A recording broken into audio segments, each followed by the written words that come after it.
My dear students, I welcome you all in this class. और आज हम लोग जो बात करने वाले हैं वो है 9th चैप्टर का आपका सेल। और इसमें हम लोग आज देखेंगे difference between animal cell and plant cells. ठीक है, तो देखो पहले के कुछ वीडियोज़ में मैंने आपको बता ही दिया था कि कुछ प्रोकैरियोटिक सेल्स होते हैं, कुछ यूकैरियोटिक सेल्स होते हैं। जो प्रोकैरियोटिक सेल्स होते हैं उनमें न्यूक्लियस वेल डिफाइंड नहीं होता, लेकिन जो जो यूकैरियोटिक सेल्स होते हैं उसमें न्यूक्लियस वेल डिफाइंड होता है। तो देखो ये जो एनिमल सेल है इसमें देखो न्यूक्लियस वेल डिफाइंड आपको दिख रहा है, राइट। और ये बाहर एक लेयर है। तो जो सबसे बाहर एनिमल सेल की बात कर रहा हूँ, ठीक है। एनिमल सेल में जो सबसे बाहर लेयर होती है उसे हम क्या बोलते हैं? Plasma membrane, which is made up of lipids and proteins. Clear है पहली बात। एनिमल सेल में जो सबसे बाहर वाली लेयर होती है उसे हम प्लाज्मा मेम्ब्रेन कहते हैं या फिर सेल मेम्ब्रेन कहते हैं। और वो किस चीज़ से बनी होती है? Lipids and proteins. This is the very first point. उसके बाद देखो ये रहा आपका न्यूक्लियस। न्यूक्लियस के अंदर क्या है? क्रोमेटिन्स हैं, और उन्हीं क्रोमेटिन्स के अंदर डीएनए है। ठीक है, ये बात क्लियर हुई। न्यूक्लियस और न्यूक्लियस मेम्ब्रेन और जो प्लाज्मा मेम्ब्रेन है, इन दोनों के बीच में जो भी जगह इसे हम साइटोप्लाज्म बोलते हैं। व्हाट डू वी से? साइटोप्लाज्म। और इसी साइटोप्लाज्म में आपको 5 तरह के सेल ऑर्गेनेलीज दिख जाएंगे। अब वो ऑर्गेनेलीज क्या हैं? 5 ऑर्गेनेलीज होते हैं एनिमल सेल में। कौन कौन से? Endoplasmic reticulum, Golgi apparatus, mitochondria, lysosomes and vacuoles. ठीक है, एक एक करके सबके बारे में देखते हैं। तो ये देखो, ये जो आपको इस तरह से दिख रहा है ना स्ट्रक्चर, इससे न्यूक्लियस से जुड़ा हुआ ट्रांसपोर्टेशन का काम करता है, वो है हमारा एंडोप्लाज्मिक रेटिकुलम। अब ट्रांसपोर्टेशन का काम कर रहा है तो आप खुद समझ सकते हो कि न्यूक्लियस वाली की चीज़ों को वो साइटोप्लाज्म में ले जाने की कोशिश करेगा, और जो साइटोप्लाज्म की चीज़ें वो न्यूक्लियस में जाने की कोशिश होंगी। बस इतनी सी बात है। ठीक है, ये है ट्रांसपोर्टेशन का काम किसका? एंडोप्लाज्मिक रेटिकुलम का। एंडोप्लाज्मिक रेटिकुलम 2 भाई हैं। कौन कौन? एक रफ एंडोप्लाज्मिक रेटिकुलम और एक स्मूथ एंडोप्लाज्मिक रेटिकुलम। ये देखो, RER मतलब rough endoplasmic reticulum and SER मतलब स्मूथ एंडोप्लाज्मिक रेटिकुलम। जो रफ एंडोप्लाज्मिक रेटिकुलम होता है, इसको रफ क्यों बोलते हैं? क्योंकि इसके ऊपर ये देखो राइजोसम्स चिपक रखे हैं। ठीक है, तो ये जो राइजोसम्स है इनका काम क्या होता है? Ribosome helps in synthesis of protein. Protein को बनाने का काम किसका है? राइबोसम्स का है। ठीक है, इसीलिए हमने क्या बोला कि जो रफ एंडोप्लाज्मिक रेटिकुलम है इट मेक्स प्रोटीन। क्लियर है? आगे देखो, स्मूथ एंडोप्लाज्मिक रेटिकुलम का क्या काम है? ये हेल्प करता है आपका फैट्स एंड लिपिड्स को बनाने में, सिंथेसिस करने में। किसको किसको? Fats and lipids. अब अगर आपसे कोई पूछ ले, और कभी कभी आप डाउट में आ सकते हो कि आखिर रफ़ और स्मूथ में क्या डिफरेंस है, तो देखो जो ऑयल होता है वो स्मूथ नहीं होता है। स्मूथ और ऑयल से ही तो फैट होता है, राइट। ऑयल में ही फैट होता है। तो फैट स्मूथ ऐसे याद रख सकते हो। तो fat and lipids are made by smooth endoplasmic reticulum, but proteins are made by rough endoplasmic reticulum. I hope ये बात आपको क्लियर है। और काम किस में आता है? ट्रांसपोर्टेशन का काम है मेन एंडोप्लाज्मिक रेटिकुलम का, साथ ही साथ प्रोटीन बनाता है और फैट्स एंड लिपिड्स बनाता है। और देखो, अगर अच्छे से देखो तो ये लिपिड्स और प्रोटीन से मिलके ही तो हमारी सेल मेम्ब्रेन यानी कि प्लाज्मा मेम्ब्रेन बनी होती है। अभी समझ में आ रहा है? ठीक है, आ जाते हैं सेकंड ऑर्गेनेलीज में। देखो, सेकंड ऑर्गेनेलीज का नाम है गोल्गी एपेरेटस। गोल्गी एपेरेटस आपको ये डिस्क टाइप के शेप का दिखेगा। ये देखो, ये जो है इसी को हम लोग सिस्टर्न कर बोलते हैं। इसी पूरे पैटर्न को सिस्टर्न भी बोलते हैं। ठीक है, अब इसका काम क्या है? इन्हें हम वेसिकल्स बोल रहे हैं। तो इसका काम क्या है? इसका काम है, पहले तो जो भी चीज़ें आ रही हैं स्टोर करेगा, पहले स्टोरेज, फिर जो भी चीज़ें हैं उनको पैक कर देगा अच्छे से। जैसे हम लोग ऑनलाइन कोई सामान मंगाते हैं, ठीक है, कोई भी चीज़ आप मंगाओ वो हमेशा पैक्ड आता है। तो पैकेजिंग का काम किसने किया है? हमारा गोल्गी एपेरेटस ने किया है। और फिर उसके टारगेटेड लोकेशन पे भेज देता है। ठीक है, साथ ही साथ अगर कोई चेंज करना होता है पैकिंग से पहले तो मॉडिफिकेशन भी कर देता है। समझ में आई 3 बातें? स्टोरेज, पैकेजिंग और साथ ही साथ modification. Storage, modification and packaging, ये 3 चीज़ें। चौथा काम बहुत इंपॉर्टेंट है गोल्गी एपेरेटस का, भूलना नहीं। वो क्या है? Formation of lysosomes. यानी कि जो लाइसोसम अपने आप में एक ऑर्गेनेलीज है, उसको कौन बनाता है? गोल्गी एपेरेटस बनाता है। 2 पॉइंट्स हो गए। अब देखो थर्ड ऑर्गेनेलीज, जिसे हम कहते हैं माइटोकॉन्ड्रिया। माइटोकॉन्ड्रिया बहुत इंपॉर्टेंट पार्ट है किसी भी सेल का। क्यों? क्योंकि ये power house of the cell कहते हैं, क्योंकि ये अपना खाना खुद बनाता है।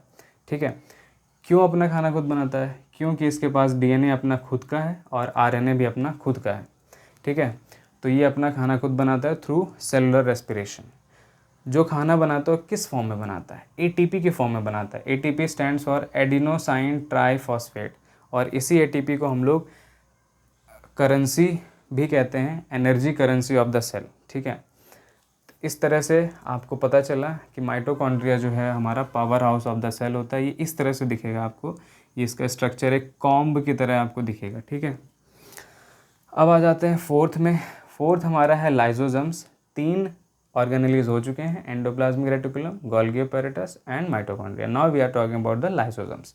जो लाइजोजम्स हैं इनका काम क्या है? इनके पास एंजाइम्स होते हैं, और वो जो एंजाइम्स होते हैं वो हेल्प करते हैं उसको सेल में सफाई करने को। जैसे घरों में सफाई होती है उसी तरह सेल को साफ़ करने का काम करता है, इसीलिए इसको हम क्लीनिंग एजेंट भी कहते हैं। और साथ ही साथ इसको सुसाइड सेल भी कहते हैं। यानी कि अगर कोई भी इसको यहाँ इस सेल में ऐसा बंदा मिल गया जो कि अपना काम खुद नहीं कर रहा और डैमेज हो चुका है, तो वो ये क्या करता है, लाइजोजम उसके पास जाता है, और जैसे लोग ब्लास्ट नहीं कर लेते खुद को, वैसे ये भी बर्स्ट हो जाता है, अपना सुसाइड कर लेता है। तो सुसाइड करते ही सफाई हो जाती है सेल की। तो ये लाइजोजम्स का काम है। 2 चीज़ें याद रखना, क्लीनिंग एजेंट है और सुसाइड सेल भी कहते हैं इसको। तो ये जो एंजाइम आती है वो एंजाइम आती कहाँ से है? तो जो एंजाइम आती है लाइजोजम में वो कौन बना के भेजता है? हमारा rough endoplasmic reticulum. Rough endoplasmic reticulum enzymes बना के भेजता है, इस बात को याद रखना है। अब आ जाते हैं 5th पॉइंट पे। ठीक है, 5th पॉइंट पे देखो, 5th पॉइंट है वैक्यूल्स। तो बहुत सारे वैक्यूल्स प्रेजेंट होते हैं एनिमल सेल में, बहुत सारे होते हैं, और इनका काम होता है सिंपल स्टोरेज का। स्टोरेज का काम कौन करता है? वैक्यूल्स करते हैं। So this was all about the animal cells. Animal cells में इससे ज़्यादा और कुछ नहीं है। अब मैं बात करूँगा आपसे प्लांट सेल के बारे में। तो प्लांट सेल में आपको 3-4 पॉइंट्स इंपॉर्टेंट जो याद रखनी, इसके अलावा और सारी चीज़ें प्लांट सेल्स में होती हैं, कुछ एडिशनल भी हैं, वो देखो। एडिशनल में क्या है? जब भी आप प्लांट सेल की बात करोगे तो प्लांट सेल में एक आपको आउटर कवरिंग और दिखती है, और ये जो आउटर कवरिंग होती है इसी कवरिंग को हम बोलते हैं सेल वॉल। सेल की वॉल, सेल वॉल, जैसे ग्रेट वॉल ऑफ चाइना है ना, वैसे इसका भी एक सेल वॉल है। सेल वॉल है जो कि it is made up of cellulose, cellulose से मिलकर बनी होती है।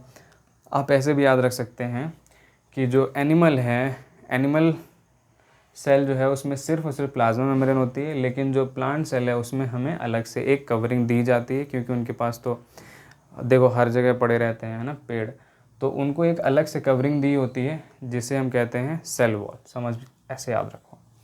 फिर दूसरा पॉइंट क्या है, इसके हर प्लांट सेल में आपको एक प्लास्टिड्स ज़रूर मिलेंगे। प्लास्टिड्स का काम बिल्कुल सेम वैसा ही है जैसे माइटोकॉन्ड्रिया का काम होता था, मतलब अपना खाना खुद बनाना। पर इसका मतलब ये नहीं है कि जो हमारे प्लांट सेल है उसमें माइटोकॉन्ड्रिया नहीं होता। प्लांट सेल में माइटोकॉन्ड्रिया भी होता है और प्लास्टिड्स भी होता है। अब पूछो सर प्लास्टिड्स की क्या ज़रूरत है जब माइटोकॉन्ड्रिया है? ज़रूरत है, देखो क्या, क्योंकि जो प्लास्टिड है ना इसके पास अपना डीएनए आरएनए है। पर ये डीएनए आरएनए क्यों है ये देखो, मैं पहले बता देता हूँ कि ये 2 तरह के होते हैं, आपको प्लास्टिड्स याद रखना है। पहला क्रोमोप्लास्ट और दूसरा ल्यूकोप्लास्ट। तो जो क्रोमोप्लास्ट होता है ना, क्रोमोप्लास्ट ये कलर देता है। अब कलर कैसे आता है किसी भी चीज़ में? क्योंकि हमारे पास क्लोरोफिल नाम की एक पिगमेंट होती है, आपको याद होगा, जिससे ग्रीन कलर आता है, और वही क्लोरोफिल हेल्प करता है फोटोसिंथेसिस में। और फोटोसिंथेसिस क्या है? जो प्लांट्स अपना खाना खुद जिस प्रोसेस से बनाते हैं उसी को हम फोटोसिंथेसिस कहते हैं। तो आप समझ में आया प्लास्टिड का काम? प्लास्टिड का काम है फोटोसिंथेसिस में हेल्प करना, और वो किसके थ्रू करता है? क्रोमोप्लास्ट के थ्रू करता है, with the help of the green pigment that is called chlorophyll. साथ ही साथ ये क्रोमो मतलब कलर भी देता है, यानी कि ऑरेंज कलर आता है, या फिर अगर कोई भी कच्चा आम पक जाना तो वो किसके कारण होता है? क्रोमोप्लास्ट के कारण होता है। ठीक है, ये बात आपको समझ में आ गई। प्लास्टिक के 2 पार्ट्स थे, पहला क्रोमोप्लास्ट मैंने समझा दिया, किसी भी कच्चे आम का पक जाना, ठीक है, और फोटोसिंथेसिस यानी कि अपना खाना खुद बनाना। 2 पॉइंट्स याद रखना बस। ल्यूकोप्लास्ट क्या होता है? ल्यूको मतलब कलरलेस, यानी कि वाइट, जिसमें कोई कलर नहीं होता है। तो जो ल्यूकोप्लास्ट होते हैं उनका काम स्टोरेज का होता है। किसको स्टोर करता है? सॉप को, SOP shop. Shop stands for S for starch, O for oils and P for आपका सिंपल सा प्रोटीन्स। तो इन लोगों को स्टोर करने का काम किसका है? ल्यूकोप्लास्ट का है। एक और लास्ट बात है जो कि आपको प्लांट सेल और एनिमल सेल में डिफरेंशिएट करती है, वो है वैक्यूल्स। तो जो वैक्यूल्स होते हैं, मैंने अभी भी बताया था, एनिमल सेल में बहुत सारे होते हैं, एक से ज़्यादा, बहुत सारे होते हैं और छोटे छोटे होते हैं। लेकिन जो प्लांट सेल है उसमें वैक्यूल एक या मैक्सिमम दो होंगे और बहुत बड़े बड़े होते हैं, बहुत बड़ा होता है हमारा इसका वैक्यूल प्लांट सेल का। So this is the difference. Last में मैं कंक्लूड कर देता हूँ आपको। जो भी एनिमल सेल होते हैं उसमें 5 ऑर्गेनेलीज होते हैं और जो भी प्लांट सेल होते हैं उसमें टोटल 6 ऑर्गेनेलीज होते हैं, यानी कि एक प्लास्टिड जुड़ जाता है और ऊपर क्या एक सेल वॉल अलग से जुड़ जाती है और वैक्यूल जो है वो बड़ा होता है। This is the difference between the animal cell and plant cell. I hope you got the point. अब बस आपको क्या करना है, बुक में जाके वो जो पॉइंट्स उनको पढ़ लो और डायग्राम देख लो, दैट्स ऑल।